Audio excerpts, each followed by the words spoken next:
go with it. I can soon get Mr. Eels to verify that number soon. Yeah.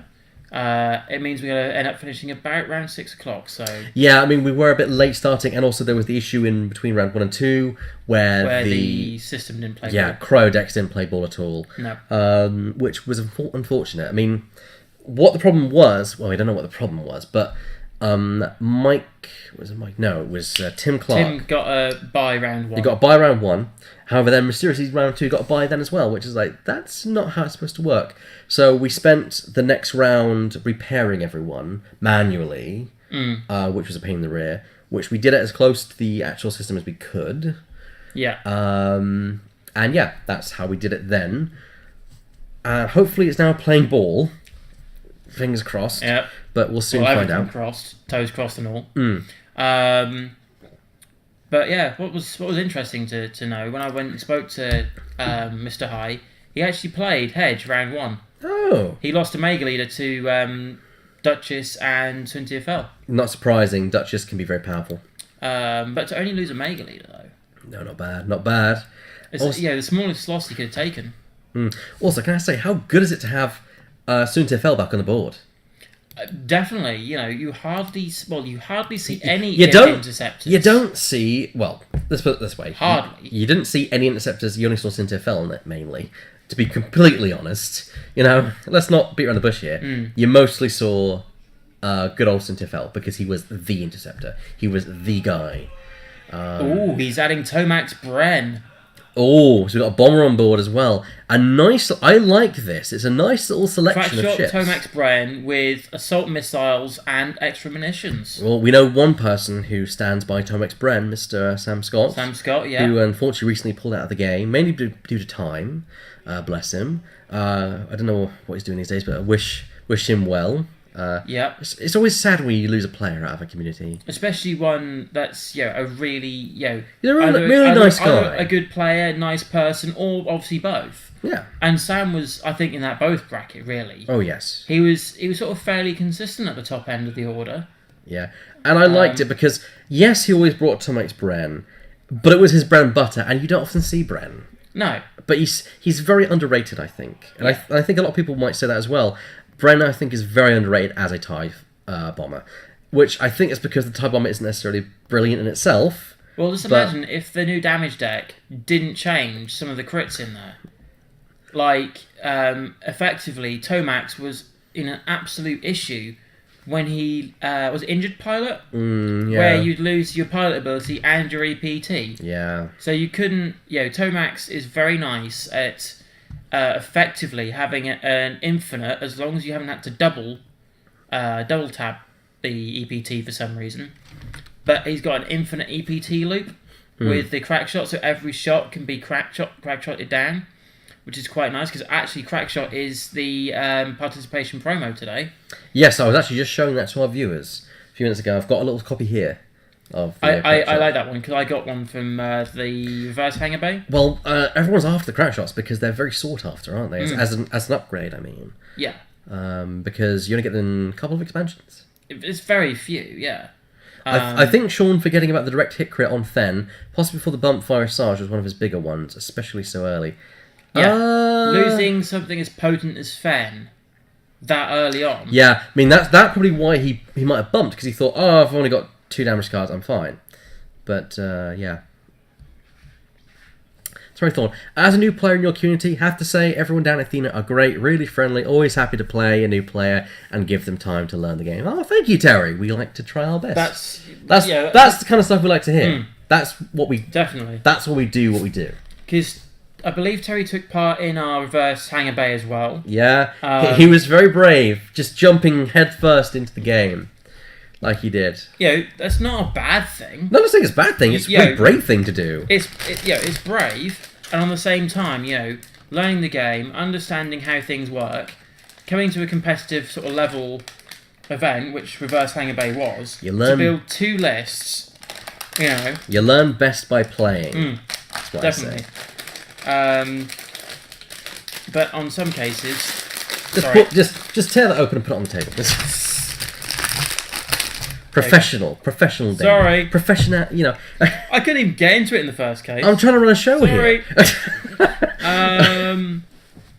But, I didn't immediately jump into my first game. No. My first game being a tournament game. It took me a little while to get there until I sort of found my feet. Well, I remember, and I'm going to get nostalgic about the old days, as it were, when Athena was back on Bank Street, which is the first ever location of the store, which could hold maybe 60 people in total, And that is also, if there was other communities and groups there, that took space for others. Well, let's put it this way: if Magic the Gathering, Friday Night Magic, shut down the store, you couldn't play. If you're not playing Magic on Friday night, don't bother going down because you couldn't fit. No. Which is fair because Magic the Gathering, very, very well loved game, and very popular game.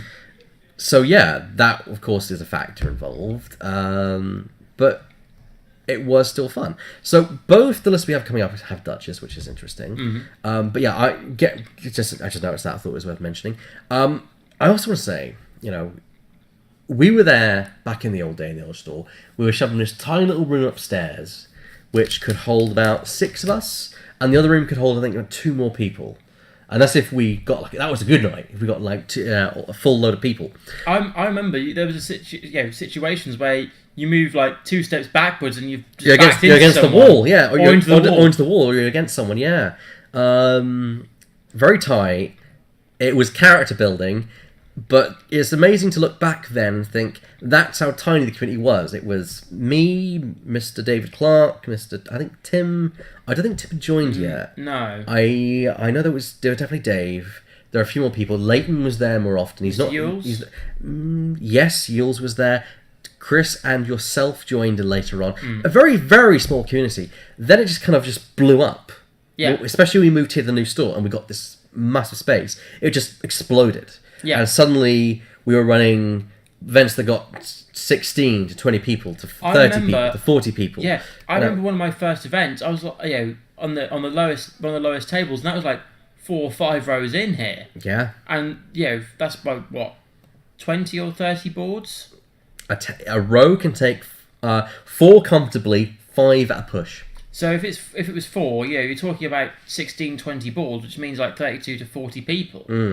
And let's not forget that we held a regionals here last year as well. 60? That was 60 people. And we had to use upstairs? We had to use upstairs. That was one of the best events we've ever had here at Athena. And that's not me being biased. That's coming from the boss himself. It's one of the best times we had here at the game. I'll tell you, I don't want to do a commentary session like that ever again. You might.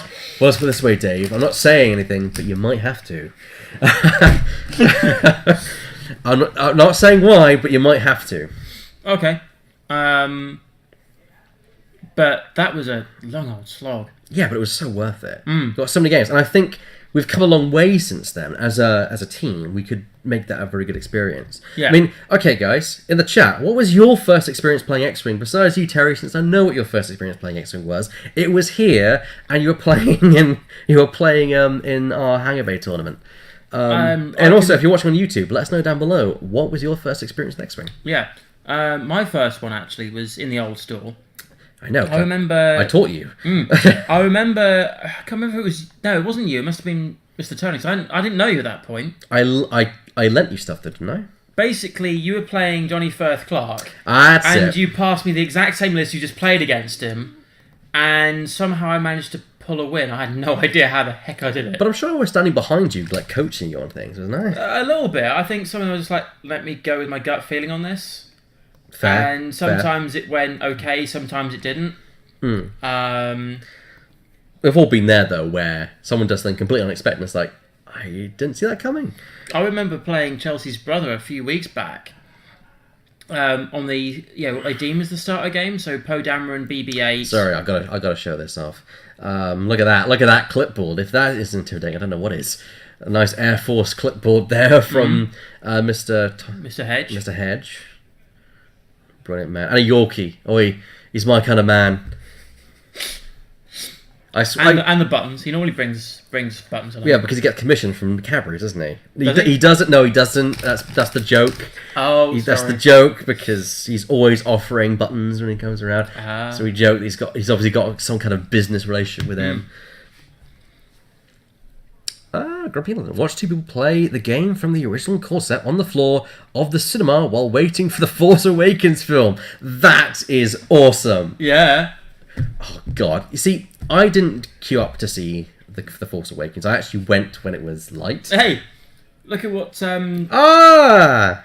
the Lego Inquisitor. The Lego Inquisitor. I love that little art card. That's a really nice little card. They did the Pose, X-Wing, Key and Firelander, the Inquisitor, and Darth Vader? No, Suntifel. No. It was Quick Draw. Quick Draw. Or Backdraft. Quick Draw. One of those two. Quick Draw. Yeah. That came from the Store Champs. I really The guy want who did them. I don't know who did. I remember I thanked him live. I showed the cards live during our Store Champs, and I thanked him in person and on the stream. But for the life of me, I cannot remember the name. I think I hear our judge right now calling that it's time to begin. So let us switch over to the boards with no overlay. There we go. This is going to be an interesting little matchup here. Well, it's already a busy matchup if you look at the board.